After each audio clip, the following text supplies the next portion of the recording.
La differenza è stata la voglia, la grinta. Venivamo da una serie di sconfitte consecutive e volevamo assolutamente vincere.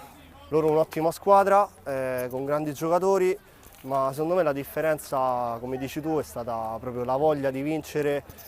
Abbiamo messo quel qualcosa in più che, a differenza delle altre partite, ci siamo aiutati tutti compatti, e questa partita, insomma, è stata una partita in cui 1-0 a calciotto, insomma, è difficile vedere una partita così. Ripeto, ripeto, come ho detto precedentemente, è stata una partita in cui dovevamo vincere.